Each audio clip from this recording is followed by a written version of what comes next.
Bonjour mes chers élèves de 6e 3 et de 6e 9. Nous nous retrouvons pour une deuxième vidéo concernant le chapitre Habiter un espace à forte contrainte. Rappelons quelques éléments donnés lors de la première vidéo. Nous retrouvons le polycope que je vous avais envoyé.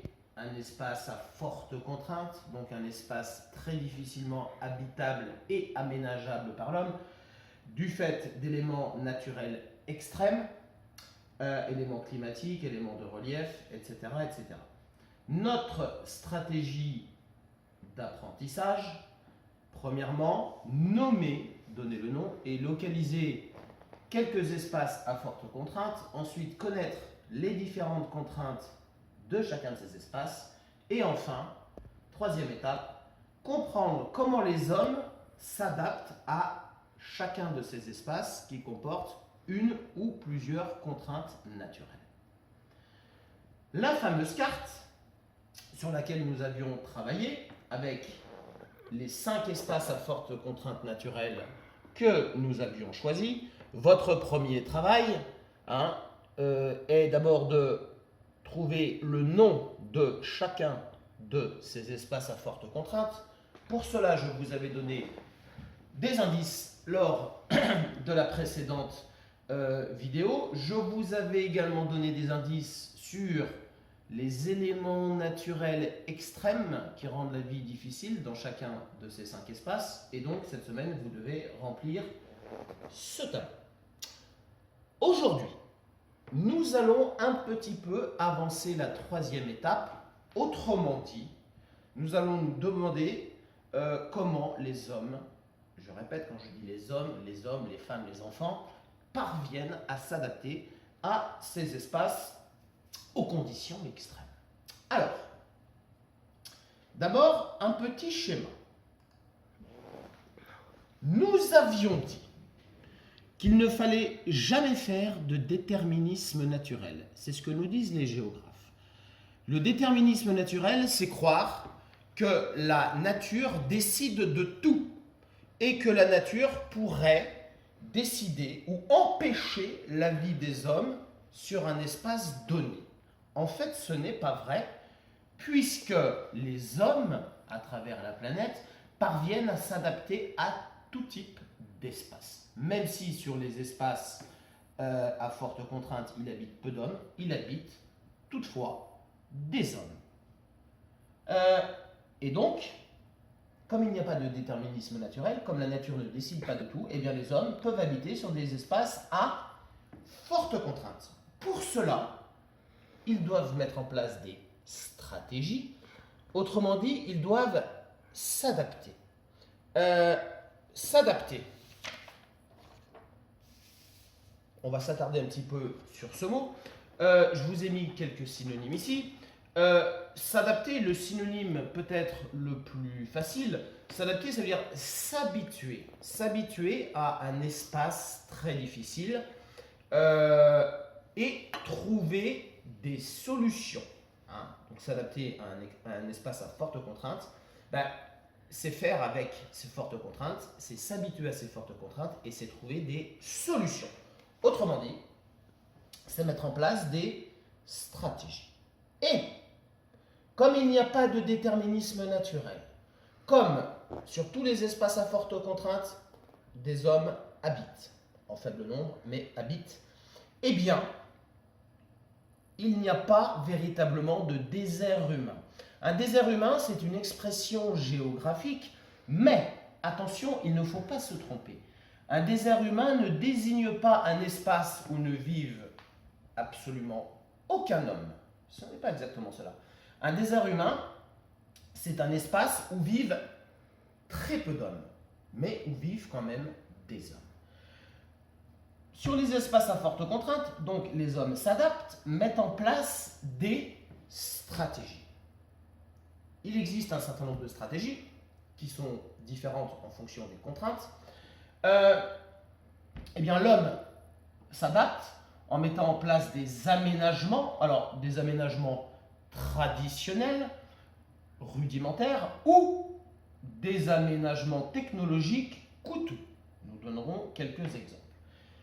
Et puis surtout, la première adaptation est liée à la mentalité des hommes qui habitent sur ces espaces. Ces hommes de tout temps ont fait d'immenses efforts, ont été très persévérants, ont été très robustes, résistants pour vivre sur ces espaces.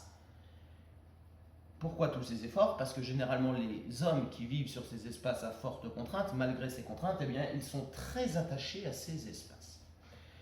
Et puis, surtout, la principale adaptation, c'est le fait que les hommes qui vivent sur ces espaces à forte contrainte, eh bien, ils utilisent toutes les possibilités de ces espaces. Certes, ces espaces sont très compliqués, très difficiles à vivre, mais si l'on cherche bien, sur ces espaces très difficiles, il existe toujours des possibilités, il existe toujours des ressources que l'on peut utiliser. Pour aujourd'hui, nous allons réfléchir à l'adaptation des hommes sur un espace à forte contrainte. Ce premier espace, nous allons donc étudier l'adaptation des hommes sur cet espace à forte contrainte ensemble aujourd'hui lors de cette vidéo. Et la semaine prochaine, je vous demanderai tout seul de faire la même chose plutôt par rapport aux autres espaces. Alors, ce premier espace que nous avions présenté et dont vous deviez trouver le nom, cette plus grande île du monde appartenant au Danemark où règne un climat polaire, c'est-à-dire un froid extrême, un vent glacial, un sol gelé, etc., etc. Je vous donne la réponse pour cet espace, il s'agit du Groenland. Donc aujourd'hui, dans notre vidéo, nous allons voir comment les habitants de cet espace, le Groenland, ces habitants que nous appelons les Inuits, eh bien, comment ils peuvent vivre sur cet espace extrêmement compliqué, comment ils se sont adaptés à cet espace. Nous allons le faire grâce à un petit document vidéo et grâce à ce schéma, avec des cases que je ferai apparaître au fur et à mesure. Donc, pas de déterminisme naturel, la nature ne décide pas de tout, donc les hommes habitent le Groenland. Ces hommes sont les Inuits. Les Inuits habitent un espace à forte contrainte. Pourquoi à forte contrainte? Nous l'avions dit, parce qu'au Groenland sévit un froid extrême, des températures qui peuvent descendre jusqu'à moins 40 degrés, moins 50 degrés en hiver. Durant l'été, des températures qui montent à peine à 5 degrés, 10 degrés. C'est une île, et comme toute île, elle est forcément isolée. Et du fait d'un sol gelé, pas d'agriculture possible. Vous voyez, un espace très compliqué à vivre. Mais les Inuits y vivent grâce à un certain nombre de stratégies. Évidemment, ils y vivent de par d'abord leur mentalité, robustesse, persévérance, effort, ils sont très attachés à ce territoire. On est d'accord. Concrètement, quelles sont les autres adaptations? Quelles sont les stratégies qu'ils ont mises en place et quelles sont les ressources et les possibilités qu'ils ont pu exploiter au Groenland? Commençons notre document vidéo. Un climat extrême, climat polaire, où règne un froid extrême, le Groenland. À certains moments, nous ferons des arrêts dans la vidéo pour faire apparaître les cases manquantes du schéma.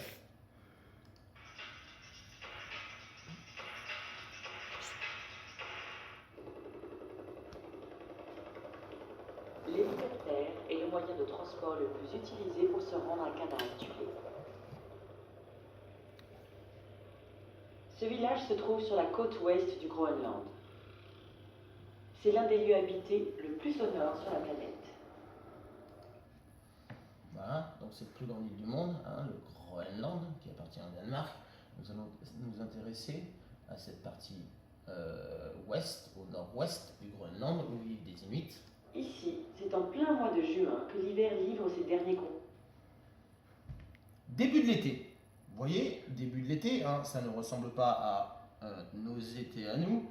durant l'été, la température monte à peine à 5 degrés, voire 10 degrés. Donc, durant l'été, il fait également froid. Hein, nous voyons le vent glacial. En bas, face à l'arrivée de l'été. En juillet, la température moyenne atteint péniblement les 5 degrés. En février, la moyenne est de moins 25 degrés. Et on est descendu ici jusqu'à moins 43. Vous voyez, c'est ce qu'on appelle un désert froid. Désert froid, hein, un sol gelé, pas d'agriculture, pas de végétation, ou très peu de végétation. Le Groenland est le territoire le plus vide de tout l'hémisphère nord. Je répète, le plus vide d'hommes, mais des hommes y vivent cependant. En moyenne, chaque habitant a pour lui 40 km². C'est-à-dire qu'il n'y a pas de forte densité. Les habitants vivent espacés les uns des autres. Dans ce désert de glace, toute agriculture est impossible. Agriculture impossible, évidemment, puisque le sol est gelé. Si les Inuits sont parvenus à maintenir leur présence ici depuis des siècles, c'est grâce à quelques espèces animales. Donc en fait, les Inuits se sont adaptés en misant sur les possibilités locales qu'il existait sur cet espace, et d'abord les possibilités animales, avec ce fameux chien de traîneau qui va constituer une force motrice pour les déplacements et déplacer des charges. Les Inuits ont été les premiers à utiliser des chiens de traîneau. Ils ont croisé régulièrement leurs chiens domestiqués avec des loups sauvages, jusqu'à développer des races particulièrement adaptées à la rigueur de leur environnement. Donc, vous voyez, la première adaptation, sélectionner des races résistantes au froid, résistantes à l'effort, pour se procurer une force motrice, pour se déplacer, etc. etc. Alors, l'adaptation, elle se fait en continu. Hein. Aujourd'hui, les Inuits se sont encore adaptés et alors utilisent bien sûr toujours les traîneaux et les chiens de traîneau, mais ils utilisent également les motoneiges. Ces chiens peuvent dormir par des températures de moins 40 degrés et rester sans manger pendant 2 semaines. Leur instinct collectif fait de leur équipage une force considérable.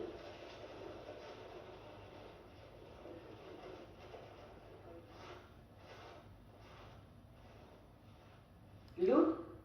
Deuxième adaptation. Nous avons dit que sur cet espace, toute agriculture est impossible. Or, il faut se procurer de la nourriture, il existe un certain nombre d'espèces animales, et donc, pour se nourrir, les Inuits, depuis très longtemps, vont chasser des animaux qui vont leur fournir de la nourriture, mais pas seulement. L'autre animal grâce auquel les Inuits vivent est le phoque. Ces mammifères marins sont leur première source de nourriture. Mais on les utilise aussi pour en faire des vêtements ou des tentes.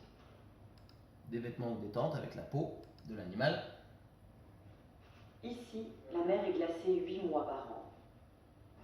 Les Inuits creusent sous cette banquise pour atteindre le milieu liquide, là où la vie est plus foisonnante. La tâche est ardue. Vous voyez, la moindre petite possibilité est utilisée, est exploitée par ces hommes. Mais la récompense peut être à la hauteur.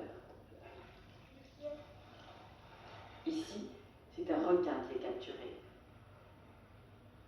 De la viande pour plusieurs semaines.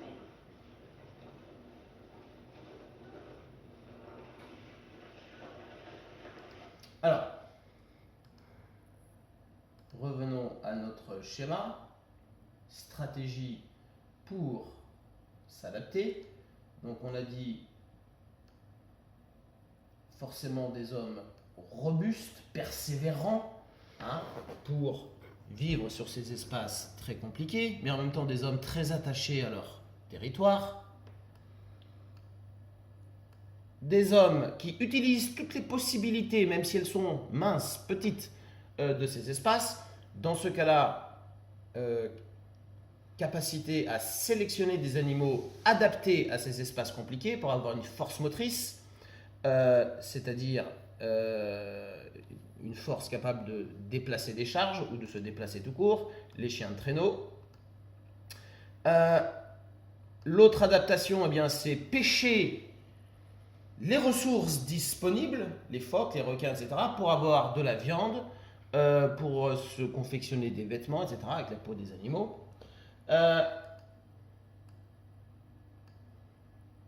Également, c'est s'adapter en permanence. Pendant longtemps, les Inuits ont été une population nomade, c'est-à-dire une population qui ne vivait jamais au même endroit avec des campements qui se déplacent. Et en fait, l'objectif, c'était de suivre ces ressources, ces animaux dont ils avaient besoin, qu'ils chassaient ou qu'ils pêchaient. Donc une population nomade, mais aujourd'hui, nous allons le voir, une population de plus en plus sédentarisée, c'est-à-dire qui reste sur place. Donc une adaptation permanente qui évolue. Revenons à notre document vidéo. Vous voyez la sédentarisation.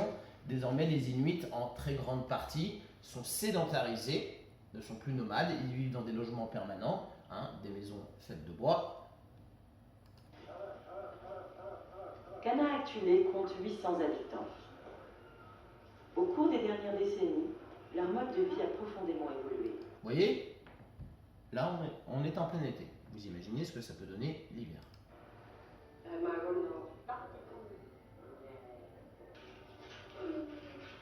Les maisons ont le confort occidental. Un supermarché a été ouvert. Donc la modernisation est arrivée,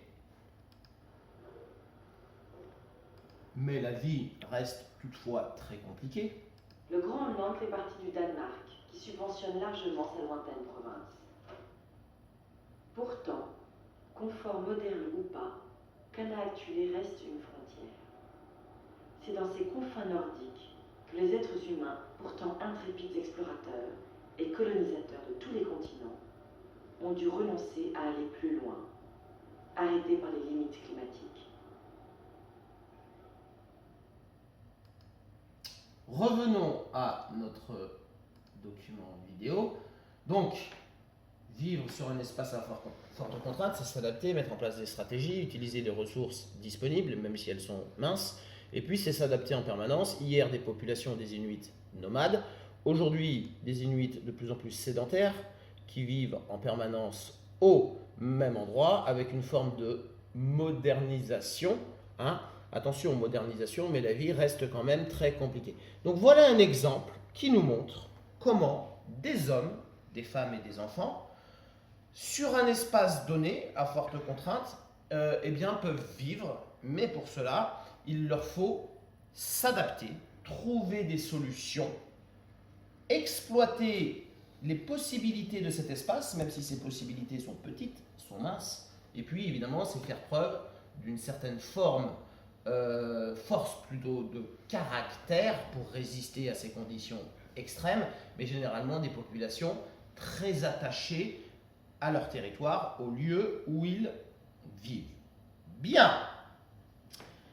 Lundi prochain, comme d'habitude, je vous donnerai le travail à faire sur Pronote. Le travail à faire ressemblera à celui qu'on vient de faire ensemble aujourd'hui.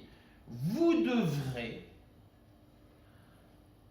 m'expliquer comment les hommes, les femmes, les enfants s'adaptent aux fortes contraintes des espaces suivants. Vous choisirez, donc nous avons étudié l'adaptation des hommes sur ce premier espace, il en reste 4, 1, 2, 3, 4.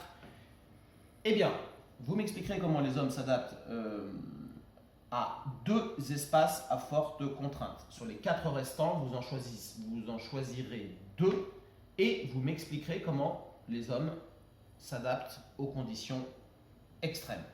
Vous choisirez par exemple cet espace et celui-ci, ou bien cet espace et celui-ci, ou cet espace et celui-ci. Vous avez compris le principe, vous en choisissez 2 parmi les 4 qui restent et vous m'expliquez comment les hommes s'adaptent à ces espaces. Comment allez-vous procéder? Eh bien là, je vais vous demander de faire des recherches.